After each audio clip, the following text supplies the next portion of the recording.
चमत्कारी कुआं। एक समय की बात है, एक छोटे से गांव में एक गरीब आदमी रामू रहता था। वह बहुत ईमानदार था, लेकिन उसके पास कुछ भी नहीं था। उनकी हालत इतनी खराब थी कि कभी कभी उसे और उसके परिवार को भूखे पेट सोना पड़ता था।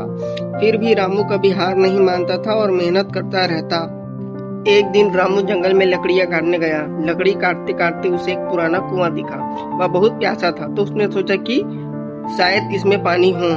जब उसने कुएं में झांका तो एक बूढ़े आदमी की आवाज आई, तुम कौन हो और यहाँ क्यों आए हो?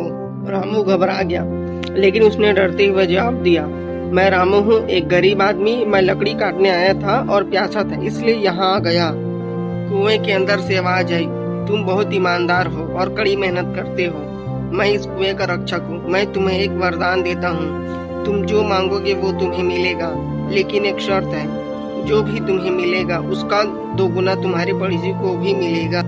रामू सोच में पड़ गया। उसके पड़ोसी का नाम श्याम था, जो बहुत ही लालची और स्वार्थी था। श्याम हमेशा रामू का मजाक उड़ाता और उसे परेशान करता रहता था। रामू को समझ नहीं आ रहा था कि क्या करना चाहिए, लेकिन फिर उसने सोचा कि चाहे कुछ भी हो, उसे अपनी गरीबी से छुटकारा पाना होगा। रामू ने कुएं से कहा, मुझे बहुत सारा सोना चाहिए, और चमत्कार हुआ। रामू के घर में सोने की थैलियां भर गई, लेकिन जैसा कि शर्त थी, श्याम के घर में भी इससे 2 गुना सोना मिल गया। श्याम बहुत खुश हो गया, लेकिन वह लालच में डूबा रहा। रामू ने फिर से सोचा और कहा, मुझे एक बड़ा घर चाहिए। तुरंत रामू के पास एक शानदार महल बन गया, लेकिन श्याम को भी उससे भी बड़ा महल मिल गया।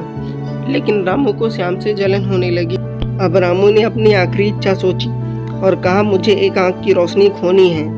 चमत्कार हुआ, रामू की एक आंख की रोशनी चली गई, लेकिन श्याम की दोनों आंखों की रोशनी चली गई। अब श्याम पूरी तरह अंधा हो गया और उसकी सारी संपत्ति और सोना बेकार हो गया। इस कहानी से यह सीखने को मिलता है कि लालच और जलन हमेशा विनाश की ओर ले जाती है। दूसरे की भलाई में ही असली खुशी है।